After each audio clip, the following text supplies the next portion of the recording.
বেশি বেশি করে দুরূদ পাঠ করবা। দুরূদ হলো নবী সাল্লাল্লাহু আলাইহি ওয়াসাল্লামের জন্য দোয়া।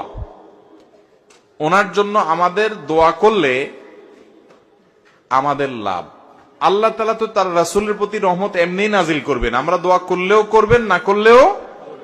কিন্তু আমরা যদি দোয়া করি তাহলে সেক্ষেত্রে ওনার লাভ হোক না হোক আমাদের লাভ নিশ্চিত, নিজেদের লাভ নিশ্চিত।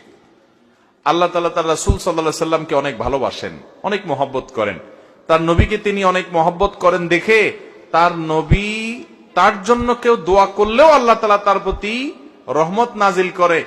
আর শুধু রহমত নাজিল না, মান সাল্লা আলাইয়া মাররাতান সাল্লাল্লাহু আলাইহি আশরা। নবী সাল্লাল্লাহু আলাইহি ওয়াসাল্লাম বলেছেন, যে ব্যক্তি আমার প্রতি একবার দুরূদ প্রেরণ করে, একবার নবীজির জন্য দোয়া করে, আল্লাহ তাআলা ওই ব্যক্তির প্রতি 10 বার রহমত নাজিল করে। কয়বার রহমত নাজিল করে? রহমত নাজিলের মানে বুঝেন? 10 বার আল্লাহ অনুগ্রহ করেন, দয়া করেন।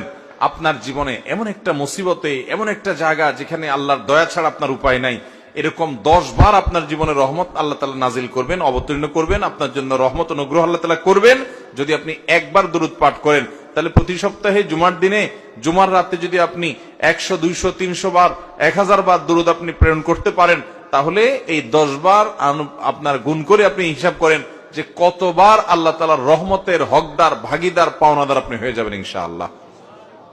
অতএব জুমার দিনে দুরূদ বিশেষ করে পড়বো তো ইনশাআল্লাহ। দুরূদ পাঠের শ্রেষ্ঠ সিজনই হলো জুমার দিন। দুরূদ পাঠের শ্রেষ্ঠ সিজন কোনটা? জুমার দিন, জুমার রাত। এটা হলো দুরূদ পাঠের সবচেয়ে উত্তম মৌসুম এবং শ্রেষ্ঠ সিজন।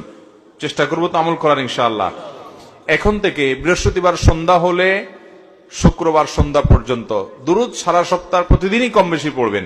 কিন্তু এই জুমার দিন যখন আসবে তখন দুরূদের পরিমাণ অনেক বেড়ে যাবে ইনশাআল্লাহ। সবাই চেষ্টা করবো তো, আমল করবেন তো ইনশাআল্লাহ।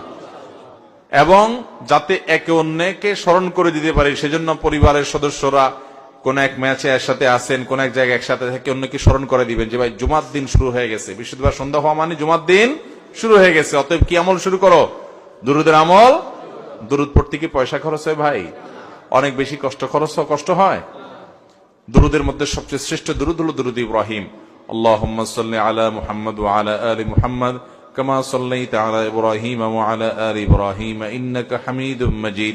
আল্লাহুম্মা বারিক আলা মুহাম্মাদ ওয়া আলা আলি মুহাম্মাদ কামা বারাকতা আলা ইব্রাহিম ওয়া আলা আলি ইব্রাহিম ইন্নাকা হামিদুম মাজিদ। পড়া যাবে না ইনশাআল্লাহ।